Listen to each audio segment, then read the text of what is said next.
Global Typhoon, Chairman TV. Weather update. Helping homeless people. Please subscribe.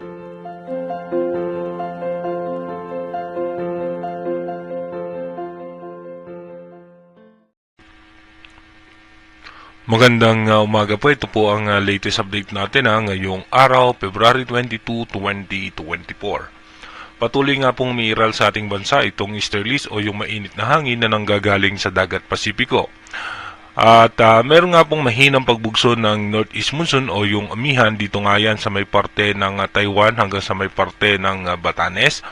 At asahan natin magkakaroon nga po ng mga posibleng pag-ulan, lalong-lalo na po dito sa may parte ng Caraga and Davao region. At alamin naman natin yung mga lugar kung saan nga yung mga posibleng makaranas ng mga pag-ulan. Mamaya nga pong alas 10 ng umaga, asahan nga po natin mataas ang tsansa ng mga posibilidad ng pag-ulan sa parte ng Mindanao at yung malaking bahagi naman ng ating bansa ay magiging maayos at maganda ang lagay ng panahon. Pagdating naman po ng alas 3 ng hapon mamaya, tuloy-tuloy pa rin po mataas ang tsansa ng mga pag-ulan sa parting Mindanao.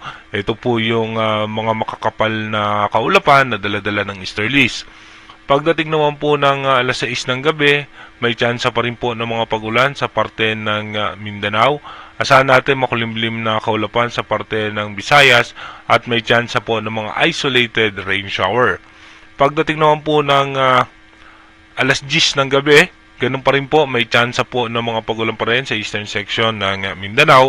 Pero ayon naman po sa ating advanced weather forecast hanggang sa ngayon, wala pa rin naman po tayo nakikitang anumang posibleng bagyo o sama ng panahon na direktang makakaapekto sa ating bansa. Dumako na nga po tayo sa ating advanced weather forecast. Dito po sa ating advanced weather forecast by February 23 hanggang 24, mananatili nga pong easterlies pa rin na makakaapekto sa ating bansa. At kung mapapansin nyo, magkakaroon ng shear line dito nga sa may parte ng Taiwan.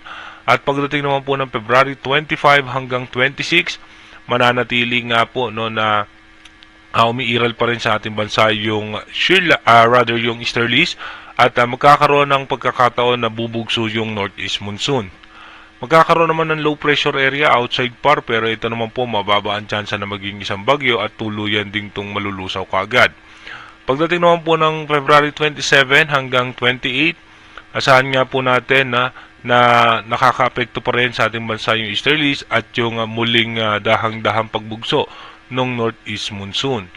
By February 29, asahan natin na magkakaroon po ng sama ng panahon o bagyo dito sa may parte ng Korea at dediretso po yan sa parte ng Japan. At pagdating naman po ng unang araw ng March, dito po mapapansin nga po natin na mananatili pong maayos at maganda ang lagay ng ating panahon.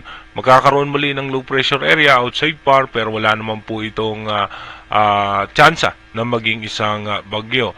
Pagdating naman po ng March 2, dito po mapapansin natin wala pa rin tayong anumang posibleng bagyo na imomonitor na papasok sa ating bansa. Again, inuulit po natin yung ating advanced weather forecast is possible scenario pa lamang po yan. Malaki pa rin po ang tsansa na magbago yan. Kaya manatili tayong tumutok sa ating advanced weather forecast para malaman natin yung mga posibleng sama ng panahon na makakaapekto sa ating bansa. Mag-iingat po tayo palagi. God bless po sa ating lahat.